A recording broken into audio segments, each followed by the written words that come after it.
जय माँ काली दोस्तों, कैसे हैं आप लोग। आपका हार्दिक स्वागत है KM मंत्र भजन यूट्यूब चैनल में।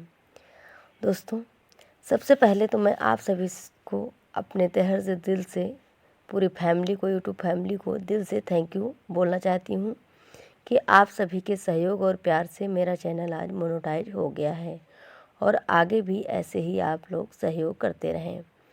तो दोस्तों, आज की इस वीडियो में मैं आप सभी भक्तों को बताने वाली हूँ कि शरीर पर किसी भी प्रकार की सवारी आ रही है तो हम कैसे ये जानेंगे कि यह कौन सी शक्ति है सवारी के रूप में। सकारात्मक शक्ति है या फिर नकारात्मक शक्ति है, देवी देवता हैं या फिर भूत प्रेत हैं, क्या है। तो दोस्तों, ये जानने से पहले मैं आप सभी से रिक्वेस्ट करना चाहती हूँ कि अगर आप हमारे यूट्यूब चैनल पर पहली बार हैं तो चैनल को subscribe to like share comment ज़रूर करें, क्योंकि आपको ऐसी ऐसी जानकारी आगे आगे इस चैनल पर हमेशा मिलती रहेगी। तो सबसे पहला चीज़, जब सवारी आना आरंभ करती है तो ये देखिए कि उसके आने का फ्रीक्वेंसी कितना है। कभी भी आ जा रही है, कोई नियम नहीं है। कोई व्यक्ति स्नान किया है या नहीं किया, वो सवारी आए और कहे कि हम देवता हैं, हमको ये चीज़ दो, हम देवी हैं, हमको ये चाहिए, मेरी बात मानो, मेरी बात सुनो, कहीं भी ऐसा बोलना शुरू कर देगा।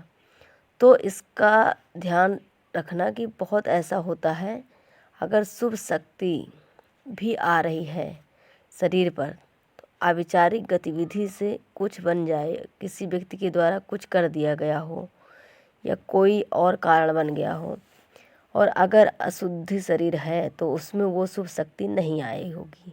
या तो उसके साथ चलने वाली कोई शक्ति आएगी या कोई नकारात्मक शक्ति जो अविचार में हो, रास्ते घाट में लग गई हो, वो शक्ति शरीर पर हावी होती है।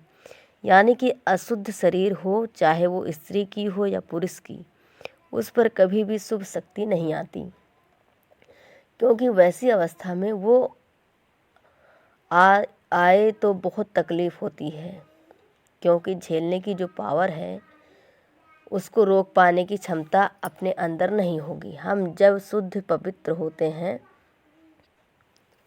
अपने आभा मंडल को स्वच्छ कर लेते हैं, तब उनके शरीर की जो ऊर्जा है, जिस तत्व से वो बने होते हैं, वो हम झेल पाते हैं, उसे हम रोक पाते हैं। तब तो हमारे माध्यम से जो बोलना है वो बोलती है। अगर सवारी की कोई समय फिक्स है कि वो शाम को पूजन के समय आ रही है, सुबह पूजन के समय आ रही है, तो कोई ना कोई ऐसी शक्ति हो सकती है, ये शुभ शक्ति भी हो सकती है, गढ़ शक्ति, योगिनी शक्ति हो सकती है, लेकिन बहुत ज़्यादा आ रही है, जैसे कि डेली आ जा रही है, तो इसका मतलब वो इस लोक से संबंधित कोई ना कोई आगे आपके आसपास की शक्ति ही हो सकती है। कुल देवी की शक्ति हो सकती है, कुल के पितृ पूर्वज भी हो सकते हैं, और अगर कोई आपके परिवार से संबंधित किसी की मृत्यु हो चुकी हो तो उसके अंश भी हो सकते हैं।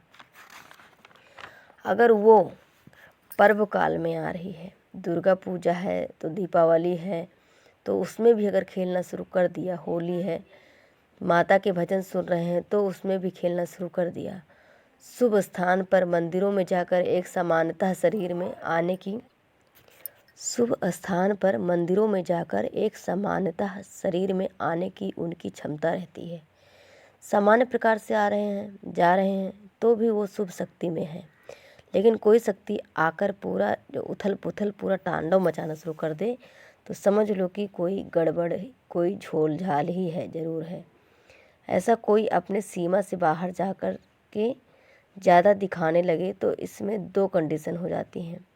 या तो जो उस शक्ति पर सवारी रूप में आ रही है, उस व्यक्ति पर सवारी रूप में जो आ रही है, इनका शरीर उसकी क्षमता को बर्दाश्त ही नहीं कर पा रहा है, पूरी तरह से अनियंत्रित है। अगर शुभ भी है तो यह तो नकारात्मकता में सनी हुई शक्ति और वहाँ पर शुभ स्थान पर खड़े हैं, देवी देवता के स्थान पर वहाँ पर उपस्थित जो ऊर्जाएं हैं, उनके कारण इनको परेशानी होने लगी, और ये चाहते हैं कि हमको परेशानी ना हो, हमारे शरीर में दिक्कत ना हो, तब ये उत्पात मचाना शुरू करते हैं। यानी कि यहाँ से भागा जाए, या तो भागेंगे या तो ज़ोर ज़ोर से चिल्लाना शुरू कर देंगे कि ये मेरा स्थान है, वो मेरा स्थान है, ये करना शुरू कर देंगे।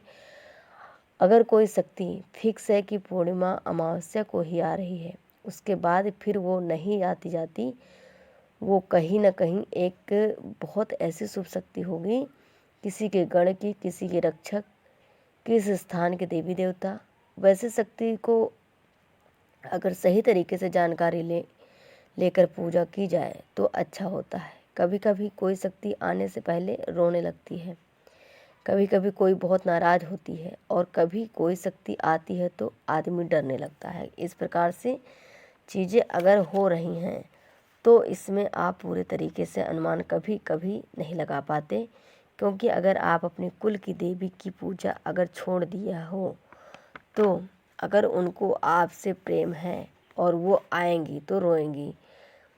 जैसे पूजा करते करते आपने छोड़ दी, उनको भूल गए, तो वो आएंगी, उनको प्रेम है आपसे तो वो आएंगी और रोएंगी।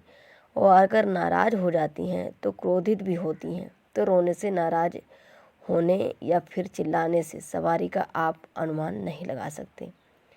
एक और चीज़ होती है कि जब भी कोई शक्ति आती है तो जयकारा लगाती है। हनुमान जी, विंध्यवासिनी की, माँ हिंगलाज भवानी की, माँ कामाख्या की, सबका जयकारा लगाते हैं। देखिए कि बोलते हैं कि जब वो देवता के जयकारा लगा रहे हैं तो वो नकारात्मक शक्ति नहीं हो सकती। हर बार संभव नहीं है, इसमें कई बार शुभ शक्ति भी हो सकती है और कई बार अशुभ शक्ति भी, क्योंकि ऐसा नहीं है कि अशुभ शक्ति अगर देवी देवता के नाम का जयकारा लेंगे तो उनको बहुत कष्ट हो जाएगा। कई बार ये अपने आप को छुपाने के लिए ऐसा कर सकते हैं।